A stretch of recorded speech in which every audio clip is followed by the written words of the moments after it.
নমস্কাৰ আসসালামু আলাইকুম। তো ফাৰ্ষ্ট অফ অল সবকে ওয়েলকাম জনাইছোঁ আমাৰ এক্সেল একাডেমি চিনিয়ৰ ছেকেণ্ডেৰী স্কুলত। তো আমাৰ এক্সেল একাডেমি স্কুলত আমাৰ ল'ৰা ছোৱালীক যে অকল যে আমি শিক্ষা দান কৰোঁ সেইটো নহয়, শিক্ষাদানৰ লগতে আমাৰ বহুত ছাইডত আমি সিহঁতক ল'ৰা ছোৱালীক আমি জ্ঞান দিওঁ। যেনেকুৱা আজি আমি ভাল এটা পদক্ষেপ লৈছোঁ, যিটো হৈছে যে সাংস্কৃতিক আমি শোভাযাত্ৰা। এই সাংস্কৃতিক শোভাযাত্ৰাত আমাৰ ষ্টুডেণ্টৰ নলেজৰ লগতে আমাৰ যিটো ৰাইজক আমি এটা মেছেজ দিব খুজি আছোঁ যে আমাৰ সেই সাংস্কৃতিক কিছুমান আমাৰ কি বিলুপ্ত হ'ব ধৰিছে, সেইটোক আমি কেনেকৈ আকৌ আমি আগুৱাই লৈ আহিব পাৰোঁ সেইটো দেখাৰ কাৰণে আমি এটা সাংস্কৃতিক শোভাযাত্ৰা ৰেডি হৈছোঁ আৰু প্ৰত্যেকটো ষ্টেপটো আমাৰ ভিডিঅ'তে দেখা পাব। চ' থেংক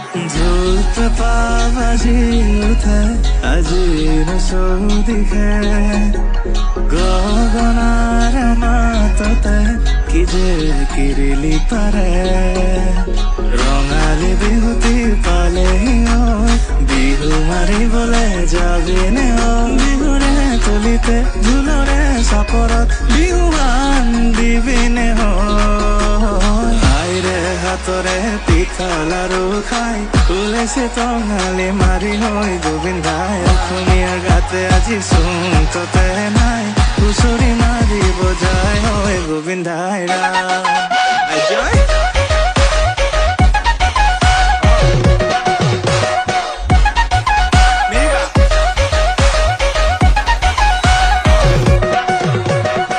নমস্কাৰ সকলোকে আন্তৰিক হিয়া অভিনন্দন জ্ঞাপন কৰিছোঁ।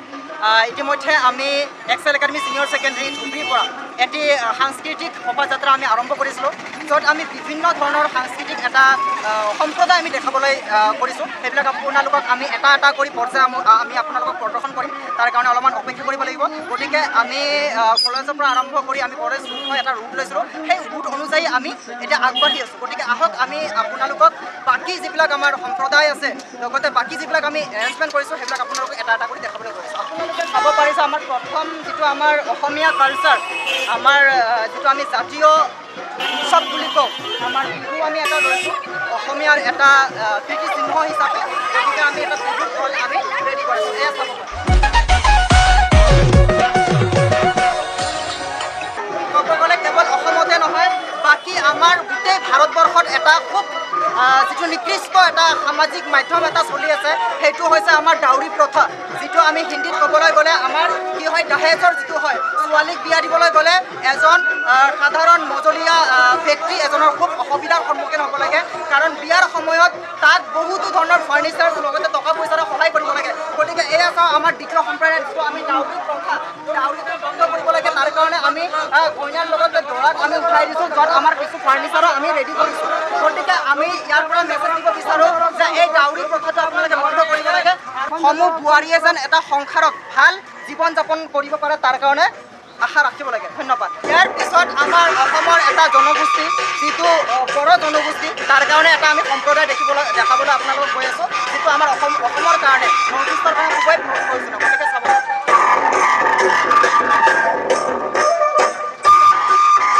ইয়াৰ পিছতে আমাৰ দেশী জনগোষ্ঠী, যিটো আমি গৰীয়া মৰীয়া বুলি ক'বলৈ যাওঁ, সেইটো। ইয়াৰ পিছতে আমি আমাৰ অসমৰ প্ৰকৃত অৰ্থত আমি যদি কওঁ, যিটো নাৱৰীয়াৰ দল, ইয়াৰ পিছত আমাৰ এগেইন আমাৰ অসমৰ এটা জনগোষ্ঠীয় দল, যিটো আমি ৰাজবংশী বুলি ক'ম, এইটো আমি ৰেডি কৰিছোঁ। গতিকে আপোনালোকে চাব পাৰে, এইটো আমাৰ ৰাজবংশীৰ ছোৱালী এটা দল।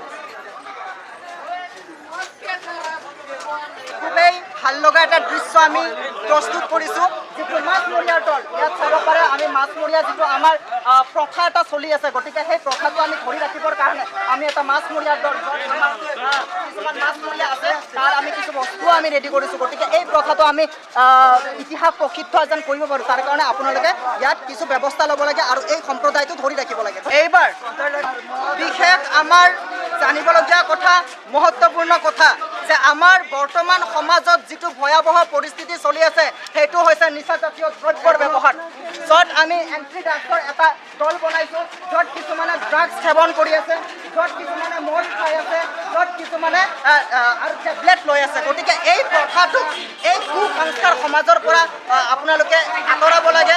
সেইকাৰণে আমি এই প্ৰথাটোক লৈছোঁ, যিটোৱে আমাৰ সমাজখনক খুবেই লেতেৰা কৰি আছে, খুবেই বেয়া কৰিছে। গতিকে এই প্ৰথাটোক মানুহে এই প্ৰথাটো সমূহ ৰাইজে সমূহ অসমবাসীয়ে সমূহ ভাৰতবাসীয়ে এই প্ৰথাটোক বাদ দিব লাগে ধন্যবাদ এইবাৰ আমাৰ খুব ভাল লগা আৰু মৰম লগা দৃশ্য আমাৰ ৰোৱনী আৰু আমাৰ এইটো খেতিয়ক কৃষকৰ যিটো দল এইটো আমি দেখাব বিচাৰোঁ য'ত এটা অসমৰ এটা খুব ধুনীয়া এটা দৃশ্য আমি দেখাবলৈ গৈ আছোঁ য'ত কিছু ৰোৱনীয়ে আমাৰ কঠীয়া ৰোপণ কৰি আছে কিছু আমাৰ খেতিয়কে কৃষকে কিছু জাপি লৈ আছে কিছু আমাৰ কঠীয়া তাৰপিছত নাঙল এন কোদাল যিটো আমি কৃষিকৰ থুলমূল এটা ধাৰণা আমি এই সাংস্কৃতিক শোভাযাত্ৰাৰে আমি প্ৰদৰ্শন কৰিবলৈ চেষ্টা কৰিছোঁ ধন্যবাদ এইবাৰ খুব দুখ লগা কথা খুব সমাজৰ কাৰণে বেয়া লগা কথা এটা যিটো আমাৰ বাল্য বিবাহ চলি আছে বাল্য বিবাহ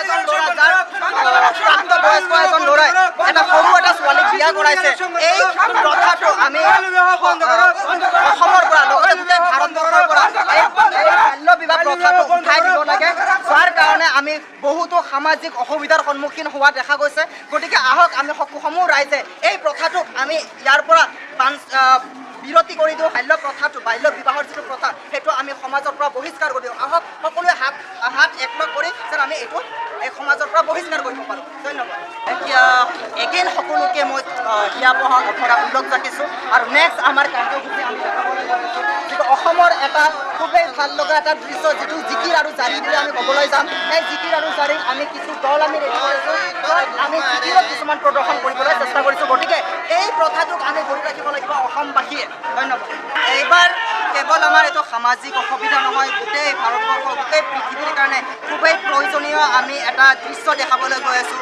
যিটো আমাৰ প্লান্টেশ্যন বুলি ক'ম আমি পৃথিৱীখনক সেউজীয়া কৰি ৰাখিব লাগিব আমাৰ ওচৰ চুবুৰীয়া পৰিৱেশ আমি সেউজীয়া কৰিব লাগিব গতিকে আহক আমি সকলোৱে হাতে হাত ধৰি এই পৃথিৱীখনক আমি সেউজীয়া কৰি তোলোঁ পৰিষ্কাৰ কৰি তোলোঁ আমি সকলোৱে ইয়াত আমাৰ মনোনিৱেশ কৰোঁ ধন্যবাদ এইবাৰ চাব পাৰে খুবেই ভাল লগা এটা দৃশ্য যিটো আমাৰ এটা আমি বেপাৰী লৈছোঁ যিয়ে কিছুমান শাক পাচলি বিক্ৰী কৰি আছে গতিকে আপুনি লোকে আমাৰ যদি আমাৰ বেপাৰীৰ লগত কথা ক'ব বিচাৰে ক'ব পাৰে লাগবে আলু বাগান টমেটাৰ অ'কে সন্মানীয় অসমবাসী গতিকে এতিয়া আমি আৰু এটা দৃশ্য দেখাবলৈ গৈ আছোঁ বেংগলী দৃশ্য খুবেই ভাল লগা মৰম লগা এটা দৃশ্য য'ত আমাৰ স্কুলৰ তাক আমি বেংগলী ৰেডি কৰাইছোঁ আৰু তাৰ কাৰণে কিছু সিহঁতে নৃত্য পৰিৱেশন কৰি আছে গতিকে এইটো আপোনালোকে চাব পাৰে এইবাৰ মই আপোনালোকক যিটো দৃশ্য দেখাবলৈ গৈ আছোঁ সেইটো কেৱল আমাৰ অসমতে নহয়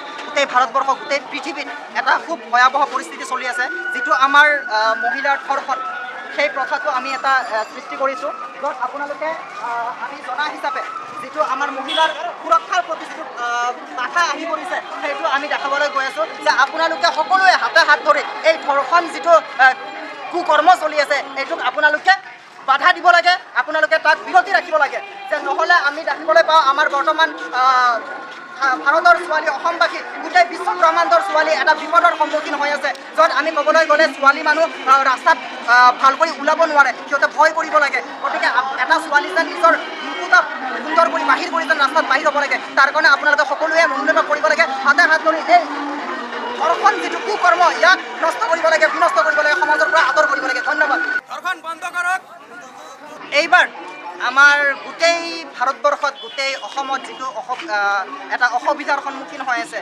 যিটো ৰাস্তাৰ আইন কানুন মানুহে নামানে মানুহক বাধ্য কৰাব লাগিব তাৰ কাৰণে আমি এটা প্ৰথা লৈছোঁ যিটো আমি যেন মানুহক এটা মেছেজ দিব পাৰোঁ যে আপোনালোকে আমাৰ ৰাস্তাৰ আইন কানুন চলিব লাগে বাইক চলালে আপোনালোকে হেলমেট পৰিধান কৰিব লাগে তাৰ কাৰণে আমি যিখিনি পাইছোঁ সৰু সুৰা কৰি এটা আমি দৃশ্য দেখাবলৈ চেষ্টা কৰিছোঁ এইবাৰ মই যিটো আপোনালোকক দৃশ্য দেখাবলৈ গৈ আছোঁ এইটো খুবেই বেয়া লগা আৰু কষ্ট লগা এটা দৃশ্য যিটো আমি যদি ক'বলৈ যাওঁ আমাক আমাৰ মা দেউতাই সৰুৰ পৰা জন্ম দিয়াৰ পৰা লৈ আমাক ডাঙৰ দীঘল কৰে আমাক শিক্ষা দান কৰে তাৰপিছত আমি নিজে যেন উপাৰ্জন কৰি আমাৰ ভৰিত থিয় দিব পাৰোঁ তাৰ কাৰণে আমাক উপযুক্ত কৰি তোলে তাৰপিছত আমি সন্তানে কি কৰোঁ সন্তানে কৰোঁ আমি আমাৰ পিছত আমি যেতিয়া নিজৰ ভৰিত নিজে থিয় হওঁ আমাৰ বিজনেছ ষ্টাৰ্ট হয় আমি আমাৰ প্ৰফেশ্যন লাইফ ষ্টাৰ্ট কৰোঁ তেতিয়া আমি কি কৰোঁ আমি নিজৰ মা দেউতাক আমি পাহৰি যাওঁ সেই মা দেউতাই যিয়ে আমাক এই সৰুৰ পৰা ডাঙৰ দীঘল কৰি আমাক এটা উপাৰ্জনৰ মাধ্যম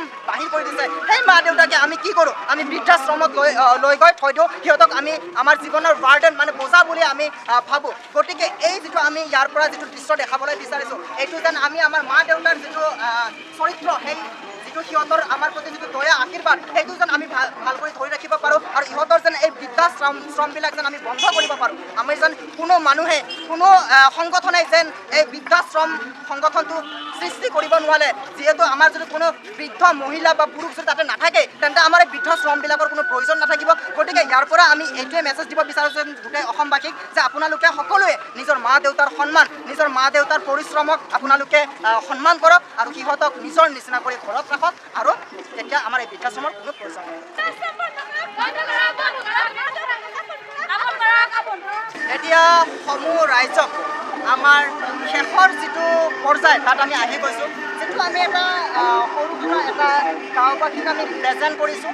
এই গাঁওবাসীয়ে আমাৰ এটা যিটো গাঁৱলীয়া পৰিৱেশ তাক ধৰি ৰাখিবলৈ সক্ষম হৈছে। আমি সকলোতো অলৰেডি আমি মডাৰ্ণ হৈয়ে গৈছোঁ, ৰাইট? গতিকে আমাৰ গাঁৱৰ যিহেতু প্ৰয়োজন আছে, গাঁওবাসী নাথাকিলে আমাৰ বিভিন্ন গাঁওবাসীৰ কিছু দায়িত্ব থাকে। সেই গাঁওবাসীৰ যিটো আমি এটা চৰিত্ৰ তাক দেখাবলৈ বিচাৰিছোঁ, য'ত কিছুমান সৰু সৰু ল'ৰাই ধুতি পিন্ধিছে, চাৰ্ট পিন্ধিছে, কিছু বোৱাৰী সাজিছে, য'ত বিয়াৰ পিছত যিটো পৰিৱেশ হয় ছোৱালী মানুহৰ, তাক আমি পিন্ধাইছোঁ। এটা গাঁৱৰ এটা কোমল এটা পৰিৱেশ আমি দেখাবলৈ চেষ্টা কৰিছোঁ। সমূহ অসমবাসীক, গোটেই ভাৰতবাসীক আমাৰ এগেইন যিটো লাষ্ট মেছেজ, সেইটো আমি দিবলৈ গৈ আছোঁ। আমাৰ যিবিলাক আমি সংস্কৃতি, যিবিলাক আমি সম্প্ৰদায় আপোনালোকক দেখাইছোঁ, গোটেইকেইটা আমি এটোজেড আপোনালোকক আমি প্ৰদৰ্শন কৰাইছোঁ।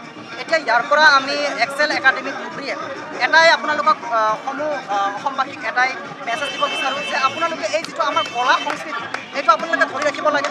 আমাৰ বিহুৰ পৰা আৰম্ভ কৰি আমাৰ বড়ো জাতি, বাকী যিবিলাক জনগোষ্ঠীয় সম্প্ৰদায় আছে, তেওঁলোকৰ যিটো সম্প্ৰদায়, সেইটো আমি ধৰি ৰখাটো আমাৰ কাৰণে বাঞ্ছনীয়। গতিকে আপোনালোকে সকলোৱে আগবাঢ়ি আহক আৰু এই সম্প্ৰদায়বিলাকক আমি ধৰি ৰাখোঁ। লগতে আমাৰ ডাউৰি প্ৰথাটো আমি বন্ধ কৰিব লাগিব। আমি আমাৰ বাল্য বিবাহ সমাজৰ পৰা বঞ্চিত কৰিব লাগিব, এৰি দিব লাগিব। আৰু যিটো আমাৰ ধৰ্ষণৰ যিটো পৰিস্থিতি, ভয়াৱহ পৰিস্থিতি চলি আছে, সেই ধৰ্ষণৰ ভয়াৱহ পৰিস্থিতি সমাজৰ পৰা আঁতৰ কৰিব লাগিব, সমাজ মুক্ত কৰিব লাগিব।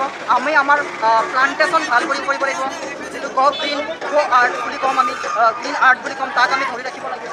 লগতে যিটো গাঁৱৰ সম্প্ৰদায়ৰ পৰা আৰম্ভ কৰি গাঁৱলীয়া সম্প্ৰদায় আৰু যিটো দেশী জনগোষ্ঠীয় সম্প্ৰদায়, সমূহ সম্প্ৰদায়ক ধৰি ৰখাৰ দায়িত্ব কেৱল মাত্ৰ আমি মানৱসকলৰ। গতিকে আহক আমি সকলোৱে একেলগে আমি আমাৰ সম্প্ৰদায় ধৰি ৰাখোঁ, আমি আমাৰ সমাজ পৰিষ্কাৰ কৰোঁ, আমি আমাৰ উজনি নামনি কপি উঠিছে বিহুৰীয়া ডেকাৰ মাততে, আহঁতৰ টলিতে মই ৰখিনে আজি আহিবি বিহু নাচিবলে।